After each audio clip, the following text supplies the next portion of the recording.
The Entrepreneur's Library, episode 218. Welcome to the Entrepreneur's Library, the only book-centric podcast that reviews all the top-selling business books and shares authors' perspective firsthand. This is your resource to finding the next great book that will enable you to grow personally and professionally. Welcome your host, Wade Danielson. Welcome back to the EL. Today we have Rodd Wagner, author of Widgets, the 12 new rules for managing your employees as if they're real people. Welcome, Rodd, and thank you for joining us on the Entrepreneur's Library. Thank you, Wade. Before we take a deep dive into Widget, will you take just a moment, introduce yourself, tell us a little bit about you personally? Sure. I began my career as a newspaper reporter covering the police and the courts, and so I developed a very direct business writing style. I don't, for example, tolerate euphemisms, which tend to spring up like dandelions in most business books. I was frustrated by the way that I saw my newspaper at the time, the Salt Lake Tribune, being managed.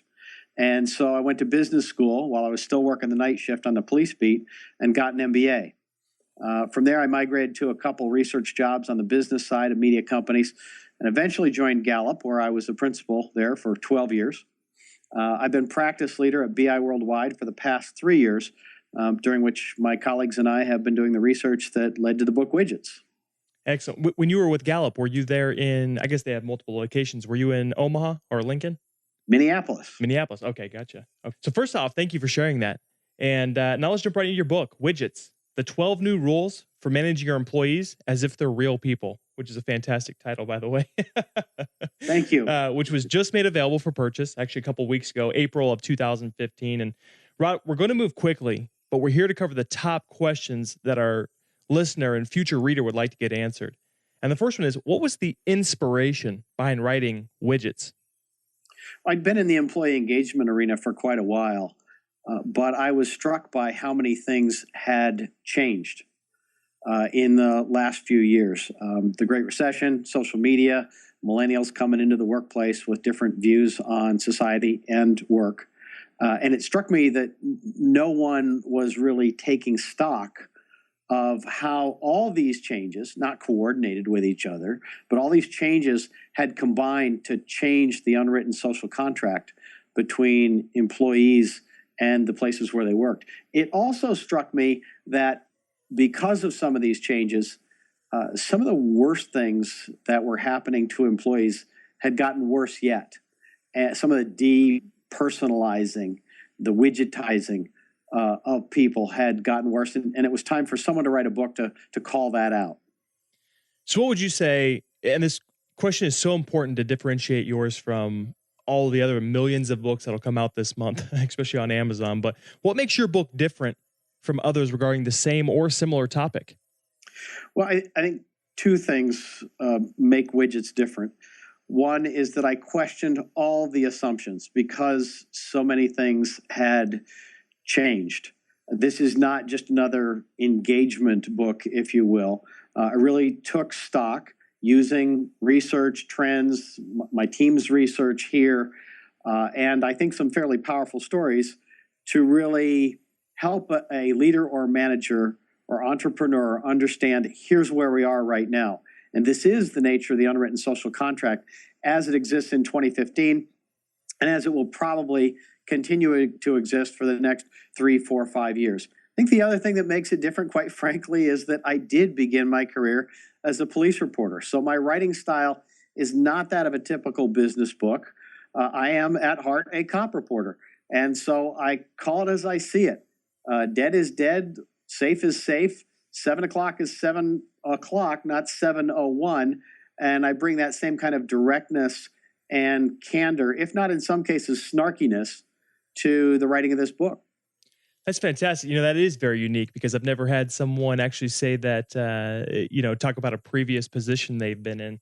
But I'm also, one of my favorite books of all time is a book that kind of slaps you around. It's very, very direct, and Millionaire Fastlane. And so that's fantastic and awesome to hear. So Rodd, how did you write the book to be read? As far as, is this a book that the reader can jump in and jump out, cherry picking information as needed? Or did you really design it to be read in its entirety from front to back? Well, I would suggest starting with the first 2 chapters that lay the foundation. But from there, if people want to jump around, it's not a problem at all. Actually, in the case of this book, at the very beginning, we give them a web address, widgetsthebook.com. There's an alternate address that gets them the same thing, iamnotawidget.com. Both of them get to a means for free of taking the self-assessment that emerged from the research that was used to write the book. So we suggest before you start reading the book, find out where you are. And when you take this free self-assessment, you don't have to buy the book to get the assessment. It's just there right now for anyone that wants to use it for their own personal use. It will give you, after you go through 2 or 3 minutes of questions, a number from 1 to 99. So if you come out with a 50, that means you are enjoying your job pretty much at average for people in the United States. If you're at 75, well, then you're better than 3/4 of people. You enjoy your job. You're getting more from your job than 3/4 of the people out there. And if you're at the 99th percentile, well, count yourself lucky. You are at the top of the heap as far as how much you love your job and what you're getting from it. And then we give them where they are on each of the 5 rules, or each of the 12 rules. We give them 5 levels that they're one of those 5 levels and tell, here's where you are, and here's some things you might want to do about it. Once they get into the book, it's designed to be proactive. I mean, I want to force people to think about issues that are not being considered in the wake of the Great Recession, the emergence of social media like Glassdoor, the decline in trust that employees have for their companies. People may not agree with some of what I've written. I would expect that. Although I am speaking from the perspective of research that shows how employees are feeling these days. But at least they'll have a clearer opinion by having countered my assertions and having looked at the research. So, Rodd, now that we know a little bit of the background, the purpose of the book, let's take a deep dive into the content itself. So will you give this listener, this future reader, a great idea of what your book's all about? Sure. There are 12 central chapters, one about each of the new rules, and I'll go through those real quickly here in a second. And then there are 2 chapters at the beginning of those 12 rules and 2 chapters at the end. The first 2 chapters start by framing human nature and our current situation.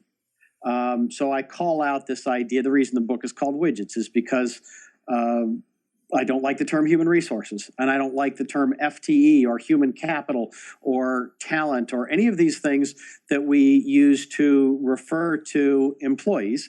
I say it's like calling them human resources, like calling them widgets. There's a chapter that talks about that, and a chapter that talks about how human beings are at their core reciprocal, which means that what you do for them is going to come back to you almost in a karmic sense in how well they perform for the business. You do reap what you sow as far as how well you're looking out for your employees. Those 2 chapters lay the foundation. And then I go through a chapter each on each of the new rules. And these rules, if you will, these imperatives emerged from the research that my colleagues and I did over the last 3 years. These are the things that you know what you want from your employees. You know what you expect from them as far as working odd hours if you're a retailer, being exceptionally safe if you're in an industrial environment, coming up with a new patent or a new medicine if you're in pharmaceuticals. You know what you want from them. The question is, what do they need from you? And that's where my team and I did this research to find out what are people looking for today in 2015 and in the years immediately following this year. And so we identified 12, well, I call them new rules because, like any rule, if you follow it, you get the benefits. If you break the rule, then you get the consequences. It's very clear in the research. And the rules are these. Get inside their heads is the number 1 rule. Individualize, understand that person, him or her. Where are they right now? Second rule, make them fearless. Don't freak them out. Don't yell at them. Don't have them so consumed by what's going to be happening with the plant closure or layoffs or whatever that they can't do their job. Third rule is make money a non-issue. Make sure that you're paying them competitively, I would argue generously, So it takes money off the table and they can concentrate on their jobs instead of saying, I think I could be making more money someplace else, or this place is not paying me fairly. The fourth rule is help them thrive. Make sure that what you're doing at the company is not making them, wearing them out, burning them out. And since they spend the bulk of their waking hours at your organization, that you have ways that the time they spend on the job is not wearing them out, that there's healthy food choices, that there's a good environment that is not in fact burning them out.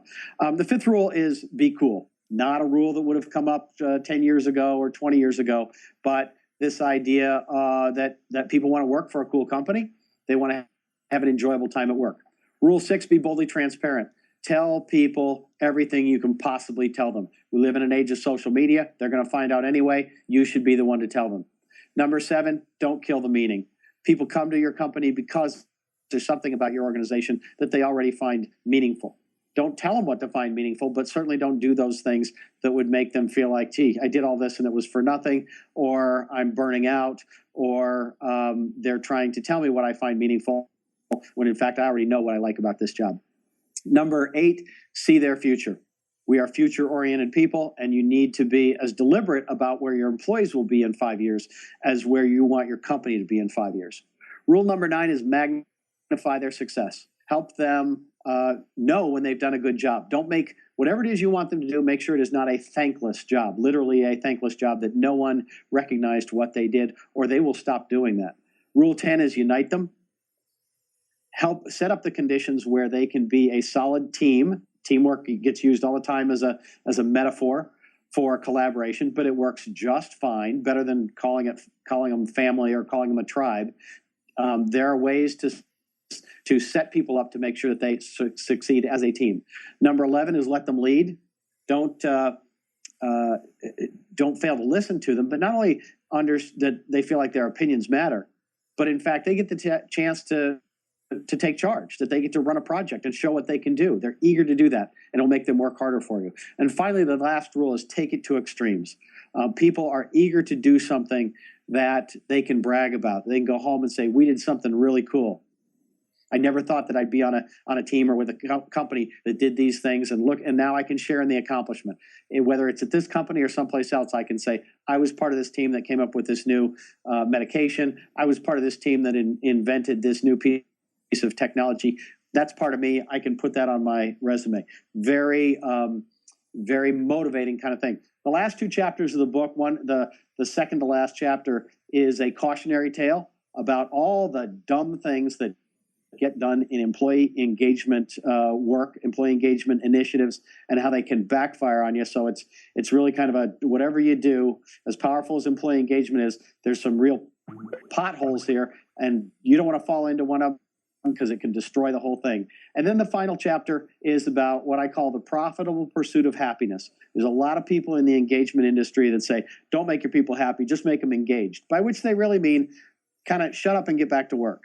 And employees won't have it. If you, given all the things that a company wants from an employee, and the fact that there really is no real divide now between personal life and life on the job, if you want people to work as hard as they can for the company, they're going to expect happiness in the bargain. And if you're not comfortable with the idea that you're trying to make your people happy, you need to read that chapter, because the science is very clear that that's why they're going to work as hard as they possibly can. So, Rodd, you just took us through the entire book. And by the way, you did a fantastic job. But this next question is basically asking you what you would consider be the most important factor. So that's really, if the reader can only take away one concept, principle, or action item out of your entire book, your whole discussion with us so far today, what would you want that to be?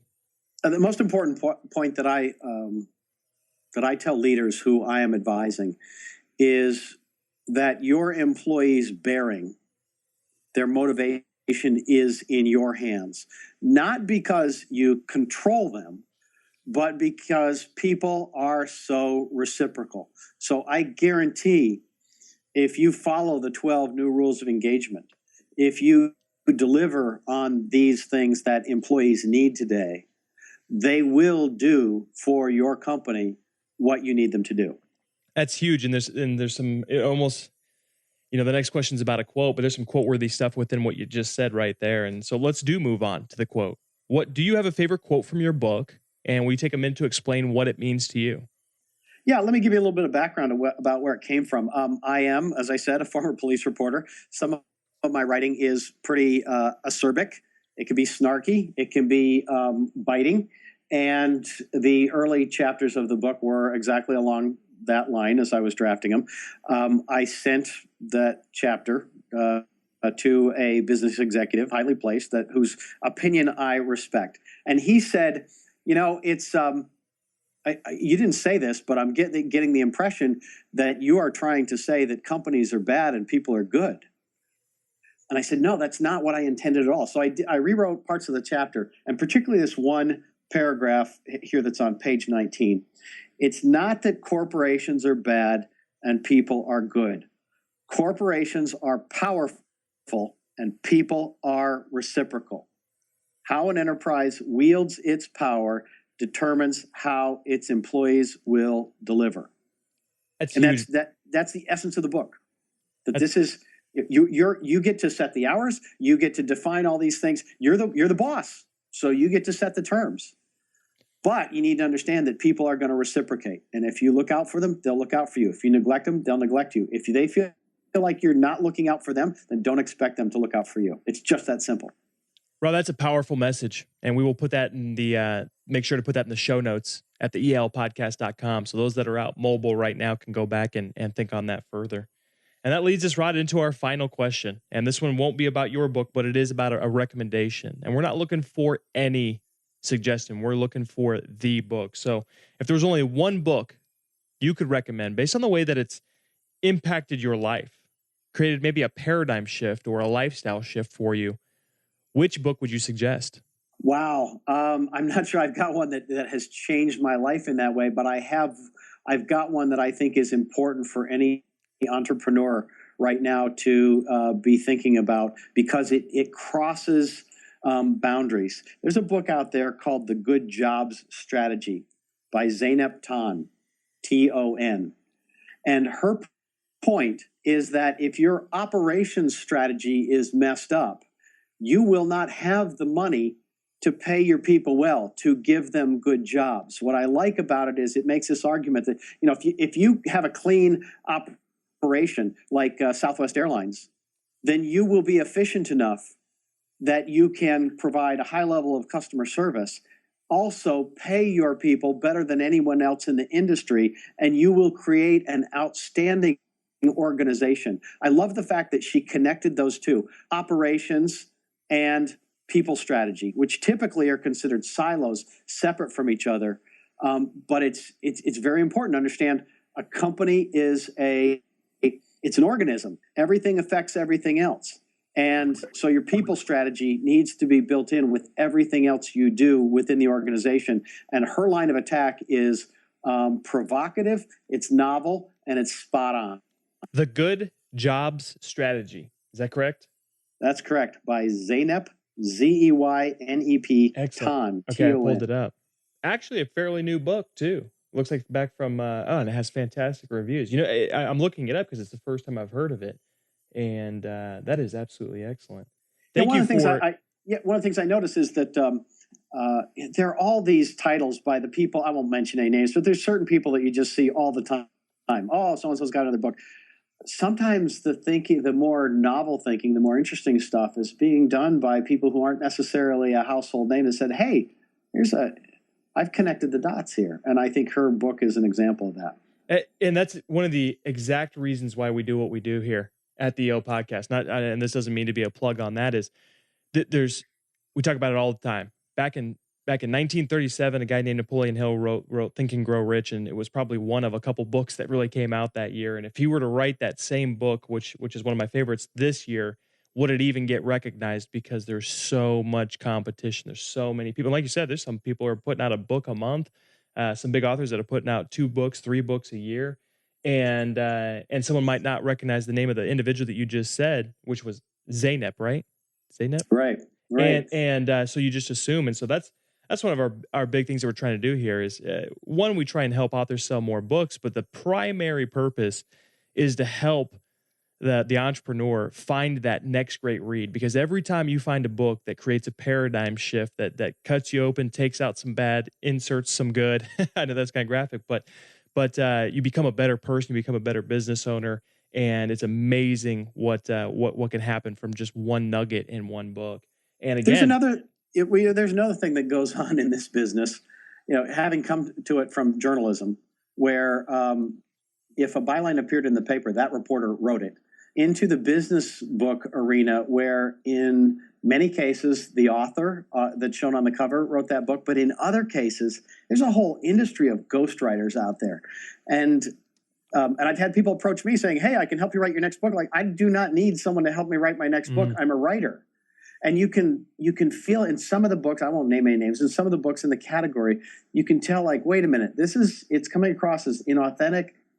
It was churned out at a high rate. It's got a bunch of euphemisms in it. This isn't someone talking to me directly.